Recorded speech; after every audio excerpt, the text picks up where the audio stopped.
kok malah bingung to kok ngene. Bingung kepiye Kyai?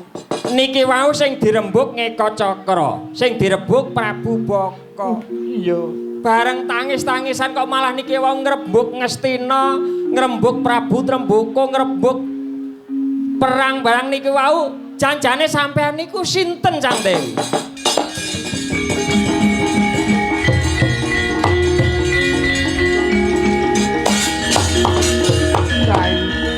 Nggih, sampean niku sinten janjane? Iya Kyai, persajan bae sejatine aku iki tilas garwane Narendra Ngastina. Tilas garwane Sinuwun Prabu Pandhu Dewanata. Dene aku iki Dewi Kunti Nalibrata dene bocah lima kaya anak-anakku para Pandhawa Kyai. Aduh, Sang Dewi, Sang Dewi. Nyai, lungguh Nyi, lungguh. Sang Dewi, Nyai. Lungguh, rawan, lungguh.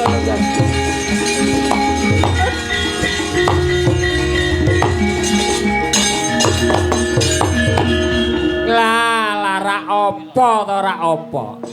Janjane kula niki jane pun ajeng ngomong ngoten niku wiwit panjenengan rawuh wonten mriki kula niku gak badhe kula lara iki gek iya apa dudu, gek iya apa dudu. Tibane padha panjenengan Dewi Kunti Talibrata. Pancen kepara nyata Kyai. Niku putra panjenengan? Iya iki anakku. Berarti putra panjenengan menika Raden Setyaki nggih. Wah, ketok ora tau delok wayang. Lho, sik ta. Putrane Dewi Kunti niku sinten kuwi? Anakku ana 5 pembarep ya kuwi Puntadewa iki sing panenggak jenenge Bratasena, sing bagus kae jenenge Permadi, sing kembar kae Pinten kelawan Tangsen. Lah. Nggih, Sang Dewi nggih. Ngaturaken gonging panuwun ingkang tanpa pepindhan lan kula nyuwun pangapunten saderengipun menawi kula menika mboten mangertos menawi panjenengan menika sesembahan kula. Malah aku sing njaluk ngapura suwene iki aku ngrepoti kulawargamu iki lho. Mboten ngrepoti kula lila legawa lair terus ing batos Sang Dewi.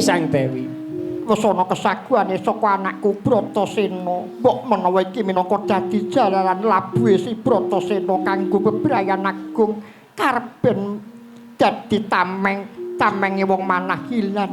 Nggih, sapa ngerti anakku bisa sembuh damping kaskarya nyenake Prabu Baka bakal sirna pepedhut sing gawe kiris kawula negara Eka Cakra kene Kyai. Pun kula pun pitados ning ngoten. Kula pun pitados. Yen niki manahilan mesti badhe pikantuk pitulungan saking ngersaning Gusti nyatanipun panjenengan rawuh kaliyan ingkang putra wonten ing mriki badhe sabiyantu kaliyan kula. Pun kula pasrah kaliyan paduka mun. Kyai Demang ya Bratasena, Ibu Kundrapa.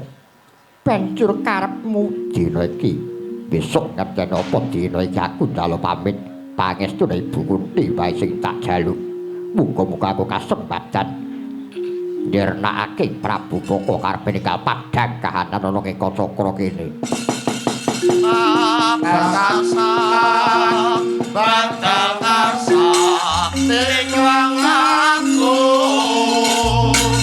mulang lebar wong urip apa songa goleng ratu kudu ikhlas lahir batin ojo nganti lampuhe wong.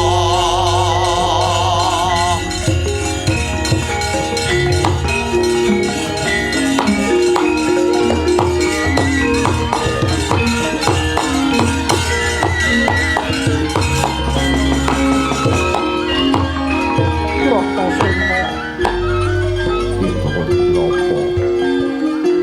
Nekel dlamakane-pun ibu kowe nggih karep apa nggih? Kunti ibuku. Aku ngrumangsani anakku ora iso basa, aku ora iso tata krama. Ora aku ya ngrumangsani aku urip. Aku ora ditunggu karo bapakku. Bapakku ya kowe, simbokku ya kowe, aku pengestana ya. Bratasena. banyu milih pangestunipun ibu barengi sak lakumu sadurunge aku mangkat sawangen jagat anakku lanang iki jagatku kenceng apa daya yen kenceng kepiye yen daya kepiye Bratasena yen jagatku kenceng jagatmu aku entuk gawe ning yen jagatku doyong aku ora sabar parepmu iku mesti aku dadi tangane Prabu Boko Bratasena saka panyawangipun ibu jagat ngumanteng adeg-jejeg nada lanang wanti-wanti kanthi wenteh tur dasare wantah pangandikane ibumu iki menang kalah kowe aja sumbar yo Nger Bratasena yen menang kowe aja umuk yen kalah aja ngamuk Bratasena